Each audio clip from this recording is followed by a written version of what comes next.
দেখ, 2021 100% pass, 2022 86% pass, 2023 86.15 মানে 15, 2024 86.31% pass, 2025 এখনও ডেটাটা আসেনি, ওটাও অ্যারাউন্ড 86 থেকে 87%-এর মধ্যেই হবে। ঠিক, তোরা ভাবছি যেটা আমি নিজে মনে মনে বানাচ্ছি, বাট দেখ ডাটা আছে নিচে, ভালো করে দেখ। 2021 100% পাস, কেন ভাই? আমাদের কোভিড ভাই এসেছিলো, সবাইকে পাস করিয়ে দিয়েছি। 2022 দেখ 86%, 2023 86.15, 2024 86.31%, আর 2025 ওরকমই আসবে দেখ, 86 থেকে 87%-এর মধ্যে। আর 2026 যে এক্সামটা হবে সেটা তো 86 থেকে 87ই আসবে ভাই, ইভেন 87 থেকে 88ও আসতে পারে, বিকজ প্রতি বছর কিছু না কিছু বাড়ছে, এক্সাম পাশের হারটা বাড়ছে। ঠিক, বাট আমি জানি তোদের মধ্যে এখনও ভয় আছে, তোদের মনে হচ্ছে যে কীভাবে হবে ভাই, কীভাবে পাস করবো ভাই, ঘুম তো আসছে না এতটুকু শিওর তোদের। তোদের এটা মনে হচ্ছে যে বিশ্ব ব্রহ্মাণ্ডে তুই একাই আছিস যে ফেল করবে, বাকি সবাই পাস, বাকি সবাই পাস, তুই একমাত্র যে ফেল করবি, ফেল করবি, তাই না? ফিল আছে এরকম যে সবাই ভাই নাম্বার পেয়ে অন্য অন্য স্কুল চলে যাবে, আমি এই স্কুলে পড়ে থাকবো, কী হবে, বাড়িতে বাবা মাকে কী বলবো, ভাই বোনগুলা কী ভাববে, মনে মনে স্কুলে সবাই হাসাহাসি করবে, তাই না? এরকম মনে হয় আমার, সেম ফিল হয়েছিল ভাই যখন আমি এক্সাম দিয়েছিলাম। তোরা তো তাও পড়িস ভাই, তোরা একটু পড়িস, আমি আমি আমি যে মানে মাধ্যমিক দিতে পারছি, স্কুল থেকে যে আমাকে পারমিট করছে যে না তুমি মাধ্যমিক দাও, এটাই অনেক বড় ব্যাপার ভাই আমার কাছে। আমি একদম যদি এতটুকু নাম্বার থাকে না পেতে হয়, আমি এই এতটুকু নাম্বার পেয়েছি ভাই, এতটুকু নাম্বারে কাটায় কাটায় পাস করেছিলাম আমি এই স্কুলের এক্সামে। বাই দ্য ওয়ে তারপর 1.5 মাস যেটা টাইম থাকে, 1.5 মাস 2 মাস, সেটা আমি পড়ছিলাম, ভালোভাবে পড়ছিলাম ঠিকঠাক, সব বন্ধু একসাথে বড় অন্য স্কুল গিয়েছিলাম, তো সেই ব্যাপারটা আলাদা। বাট ছিল ভাই, আমিও যে মানে খুব ভালো ছিলাম তা আমি তো বিশাল বড় ফাঁকিবাজ ছিলাম, মানে আমি তো নিজের চোখে আমার লেভেলে ফাঁকিবাজ কাউকে দেখিনি এখন পর্যন্ত। বাট হ্যাঁ, ফিল তো আসে ভাই যে আমি মনে হয় পিছিয়ে থাকবো, আমি মনে হয় হবো না, বা বাকি সবাই পেয়ে যাবে, ফিল তো হয় ভাই। বাট দেখ রিয়েলিটি, দেখ একবার তুই রিয়েলিটি চেক কর, তুই ভাব স্টেট কেন চাবে, স্টেট কেন চাবে তার স্টেটের মানে পশ্চিমবঙ্গের নাম কমে যাক, কেন চাবে সে, কেন চাবে সে তার পাশের হাট কম থাকুক? বল, সব স্টেট কী চায়? যে তাদের ফলাফল ভালো হোক। তারা কী চায়? যে অন্য স্টেটের তুলনায় আমার স্টেটের পাশের সংখ্যা আর বেশি থাকুক। তারা কেন কঠিন প্রশ্ন করবে, তুই আমাকে এটা বোঝা, তারা কেন কঠিন প্রশ্ন করবে? আর তোর এটাই কেন মনে হয় যে তুই যা পড়িস না সেটাই আসবে? বল ভাই, আরে বল, এরকম হয় না ভাই। তুই যেটা ভাবছিস না যে বাকিরা সবাই পেয়ে যায় ভালো নাম্বার, আমার নোট থেকে কিছু আসবে না, আমিই পাবো না, এসব আমিও ভাবছিলাম, সবাই ভাবে, কিছু কিছু হয় না। তোরাও এক্সাম দিয়ে আসার পরে এই ভিডিওর নিচে কমেন্ট করবি দাদা ঠিক বলছিলে, যা ভাবছিলাম সেরকমই হয়েছিল এক্সামে।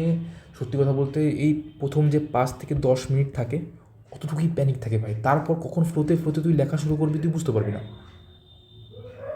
কখন এক্সাম শুরু হবে কখন এক্সাম শেষ হবে, তুই বলি হ্যাঁ এক্সাম শেষ হয়ে গেল, ভালো করেছি ভাই, অতটা খারাপ করে যেতে ভাবছিলাম, এরকম ফিল আসবে না। পুরা কোশ্চেনের মধ্যে মাত্র 2 থেকে 3টা থাকবে একটু ঠিকঠাক, কঠিন বলছি না, একটু ঠিকঠাক।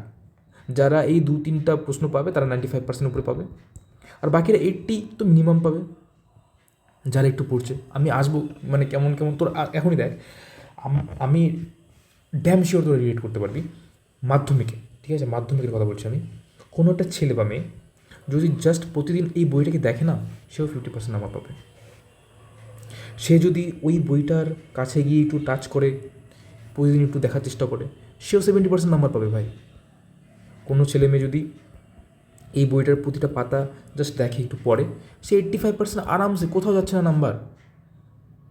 আর যারা যারা ভাই একটু পড়ছিস, যারা টিউশনে ভালো করে গেছিস, যারা স্কুলকে ফলো করছিস ভালোভাবে, যারা নোটস পড়ছিস ভালোভাবে, তারা তো ভাই 95% নাম্বার পাবি পাবি। তোদের মনে হতে পারে আমি হাওয়ার কথা বলছি, বাট এটা প্রতি বছর হয়, তোদেরও হবে, তোরাও বুঝবি এবং তোদের জুনিয়রকেও তাই বলবি। এটা প্রতি বছরের গল্প, এমন না যে এবছরে কিছু আলাদা হবে, তাই না? আরেকটা জিনিস মাথায় রাখবি, এক্সাম প্রথম ওই 5 থেকে 10 মিনিটটাকে তুই নিজের আন্ডারে নিয়ে আসিস, পুরো এক্সাম স্মুথলি চলবে। কী করবি দেখ এক্সামের মাথায়, কী করতে হবে এক্সামের মাথায় দেখ। যখন যখন তোর মনে হবে এটা কী হলো, এটা কেন আসলো, এমন কেন হলো, সাথে সাথে তুই 10 বার, 5 থেকে 10 বার ডিপ ব্রিথ, জোরে জোরে নিঃশ্বাস নিবি। এমন না যে পুরো ক্লাস তোর দিকে তাকাচ্ছে, না, এরকম করে 10 বার, 5 থেকে 10 বার করবি, মাইন্ড রিল্যাক্স হয়। এটা ট্রুথ প্রো। আমি নিজে অনেক এক্সাম দিয়েছি, আমি প্রতিটা এক্সামে এটা ফলো করে প্রতিটা এক্সামে কাজে দেয়। এক্সামের মধ্যে এটাই করবি। আর যে কয়দিন আছে 10 থেকে 15 মিনিট কলেজের মধ্যে কোনো বন্ধুর সাথে কথা বলে নে, 10 থেকে 15 মিনিট একটু হাঁটাহাঁটি করে নে, চিল থাক ব্রো।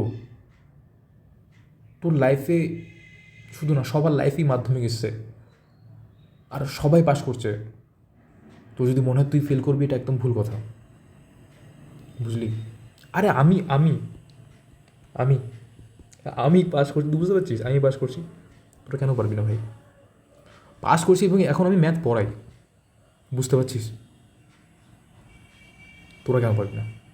আর তোরা অনেক ভালো পারবি ভাই, ট্রাস্ট মি। কারা ফেল করে জানিস তো? ওই 13% যারা দেখলি না, যারা কারা ফেল করে, ওই 13%-এর মধ্যে 13%-এর মধ্যে 70% এমন থাকে যারা সাদা খাতা জমা দিয়ে আসে, আর সাথে 500 টাকা নোট দিয়ে বলে স্যার প্লিজ পাস করালো, স্যার প্লিজ এবার একটু দেখে নিন, পরে এবার পড়বো। এটা হয় না ভাই। কারা সাদা খাতা জমা দেয় জানিস তো? যারা সারা বছর না স্কুলে যাবে, না টিউশনে যাবে, না বইয়ের পাশে থাকবে, না বইকে দেখবে, কিচ্ছু হবে না, কিচ্ছু হবে না। তারা আগের থেকেই জানে আমি তো ফেলই করবো। তারা প্রথম দিন থেকে, বছরের প্রথম দিন থেকে 500 করে জমায়, যে এটা ম্যাথের জন্য দিব, এটা ফিজিক্সের জন্য দিব, এই 500 টাকাটা আমি হিস্ট্রির জন্য দিব, বাস এই 3টা সাবজেক্টে আমার মনে হয় ভয় আছে, ফেল করবো, 3 বছর 1500 টাকা পুরো বছর এই টাকাটা জমায়। তারপর এক্সামে দেয়, আর এক্সামের লাস্টে যখন রেজাল্ট আসে তখন বলে আমার সাথে তো বিট্রু হয়ে গেল, 1500 টাকা খরচ করলাম তাও আমাকে দিল না পাস করে। এসা না হতো ব্রো। আর সত্যি কথা বলতে তাদের টেনশনও নেই তারা পাস করবে না ফেল করবে, তারা এখন খেলছে, ঠিক আছে? তারা এখন ভাবছে 1500 টাকা কীভাবে ইনভেস্ট করবো, 400 টাকা দিলে হবে না, 500 টাকা দিতে হবে, 400 টাকা নোটও আসে না, সব খুচরো যদি মাঝখানে পড়ে যায়। তো ওরা ওসব ভাবছে। তুই এই ভিডিও দেখছিস তার মানে কি তুই টেনশনে আসিস? আর ট্রাস্ট মি ভাই, যারা যারা টেনশনে আছে তারা সবাই পাস করবে, বিকজ তারা পড়ছে। টেনশন কারা করে ভাই? যারা চায় যে পাস করি, যারা পড়ছে পাস করার জন্য। আরে যারা ফেল করবে তারা তো A+B² জন্য সূত্র জিজ্ঞাসা করি তাও বলতে পারবে না ভাই। এইটা একটা সার্কেল, এটাকে কী বলে, ব্যাসার্ধ আর রেডিয়াস সেটাও জানে না। ক্ষেত্রফল বের করতে পাই আর স্কয়ার করতে হয় সেটাও জানে না। কার সাথে কার তুলনা করছিস তুই? ওর সাথে তোর সাথে তুলনা করছিস তুই?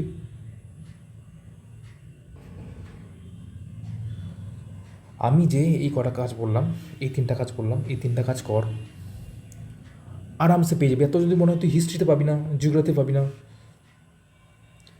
এর থেকে বাজে জিনিস আর হয় না। আমি জিওগ্রাফিতে কত পেয়েছি, 97 নাকি 98 পেয়েছিলাম ভাই। কী বলবো তোকে, আমি জানি আমি হিস্ট্রি কী পারি। এত সহজ প্রশ্ন করে তুই বুঝতে পারবি না। তো তোরা চাপ নিস না ভাই, তোরা পেয়ে যাবি, এতটুকু আমার বিশ্বাস আছে। বিকজ আমি জানি আমার ভাই এক্সাম দিয়েছে, আমি এক্সাম দিয়েছি, আমার বোনরা এক্সাম দিয়েছে, সবাই তাই বলে। তুই কেন আলাদা হবি আমাকে সেটা বল। তুই এমন কোন পাপ কাজ করছিস তুই আলাদা হবি, বলো?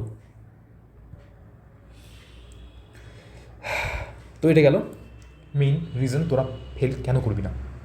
আর 100% শিওর তোরা যারা যারা ভিডিওটা দেখছিস, তোরা নিচে কমেন্ট এসে বলবি দাদা এক্সাম ভালো হয়েছে, দাদা আমি পাস করে গেছি, ড্যাম শিওর। আর আমার মনে হয় 9 তারিখের দিকে ম্যাথ এক্সাম আছে, 2 তারিখ থেকে তো মনে হয় এক্সাম শুরু। চাপলেসভাবে এক্সাম দে ভাই, পেয়ে যাবি ভাই। আর 9 তারিখের ম্যাথের আগে যদি আমি পারি তো 30-40টা ম্যাথ, যেটা আসার চান্সেস অনেক বেশি। মিক্স প্রশ্ন, এমন না যে 30টা এক চ্যাপ্টার থেকেই করলাম, 40টা এক চ্যাপ্টার থেকেই করলাম, কোনো উপপাদ্য থাকবে, সব কিছু থাকবে। আমি যদি তোদের উপর বার্ডেন না হয়, যদি ফোমো না থাকে, ফোমো মানে জানিস তো, ফিয়ার অফ মিসিং আউট, ঠিক আছে, ফোমো না হয়, তো আমি 30-40টা ভিডিও বানিয়ে দেবো।